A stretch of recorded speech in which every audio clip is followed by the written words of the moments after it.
Bienvenidos hermanos y amigos de las redes sociales. Nosotros somos del Ministerio Evangélico Romanos 8:35. Le damos gracias a Dios por esta nueva oportunidad que nos da de compartir su palabra. El día de hoy vamos a hablar acerca de un tema bien interesante.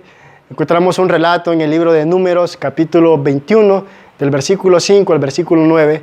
Dice la palabra de Dios que los israelitas estaban con Moisés en el desierto. Recordemos un poco que Moisés había sacado al pueblo de Israel por mandato de Dios de Egipto, que representa el mundo, y los había sacado para darles libertad y una nueva tierra, una heredad. Dice la palabra de Dios que ahí estaban en el desierto y comenzaron ellos a quejarse, a murmurar y a decir unos a otros: es mejor que volvamos a Egipto. ¿Para qué nos ha traído Moisés a esta tierra donde vamos a morir, a este desierto donde vamos a morir? Y dice la palabra que comenzaron a murmurar y pecaron contra Dios y contra Moisés. Dios envió serpientes ardientes, dice la palabra, y que comenzaron a morderlos, y gran multitud del pueblo comenzaron a perecer. Cuando vieron esta situación, los hijos de Israel se dijeron unos a otros, reconocieron y dijeron: hemos pecado contra Dios y contra Moisés. Vamos ahora a Moisés y digámosle que ore a Dios por nosotros. Moisés oró a Dios y Dios le dijo: hazte una serpiente y ponla en un asta, y todo aquel que mirare esa serpiente, aunque fuere mordido por una serpiente, será sano, vivirá, tendrá vida. ¿Y qué significa esto para nosotros? Es una historia que cobra su significado en el Nuevo Testamento, cuando Jesús viene a la tierra, cuando Jesús habita con todos los seres humanos que en ese tiempo estaban ahí en Israel, llegó a predicarles el Evangelio. Y dice la palabra de Dios que vino uno de los principales a él de noche, Nicodemo, a decirle a Jesús qué debía hacer para obtener la vida eterna, qué debía hacer para obtener la salvación, en otras palabras.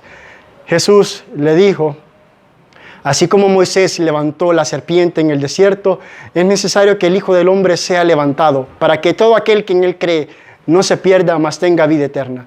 Esto lo encontramos en el libro de San Juan el Evangelio, capítulo 3, verso 14 y verso 15. También Jesús nos quiere dar a entender a nosotros, amados, que me miran ahí a través de las redes sociales, que nosotros debemos reconocer nuestra condición de pecado. ¿Qué hicieron los hijos de Israel? Reconocieron que habían pecado contra Dios. Reconocieron que se habían rebelado contra el plan, el propósito de Dios. Dios quería libertarlos de la esclavitud, quería libertarlos del poder del pecado y darles libertad. Pero ellos se rehusaron. Nosotros hoy podemos estar en esta condición también.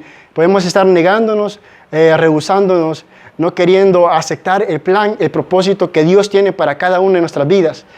Cuando lo que debemos hacer solo es reconocer que solo Jesús puede darnos vida eterna. Solo Jesús puede limpiarnos de nuestro pecado a través de la fe en Él. Por eso dice Juan 3:15, para que todo aquel que en Él cree no se pierda, mas tenga vida eterna. Más adelante encontramos un relato en el libro de Hechos, en el que Pedro y Juan hicieron un milagro en el nombre de Jesús de Nazaret. Ahí era traído un paralítico al templo llamado La Hermosa, dice la palabra, y esta sanidad de este paralítico causó que el pueblo se asombrara. Dice que se maravillaron mucho y comenzaron a preguntarse qué había ocurrido, qué es lo que había pasado.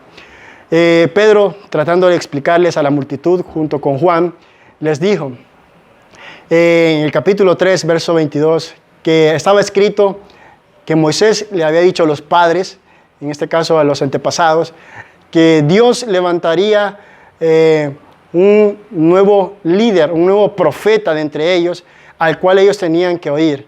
Y esa palabra se cumplió cuando nuestro Señor Jesucristo vino aquí a la tierra, y esa palabra que Él trae es la que nosotros debemos oír, que es la palabra del Evangelio, que tenemos que arrepentirnos y convertirnos para Dios, como dice también en el mismo libro de Hechos: arrepentidos y convertidos, para que vengan de la presencia del Señor tiempos de refrigerio, así como está escrito.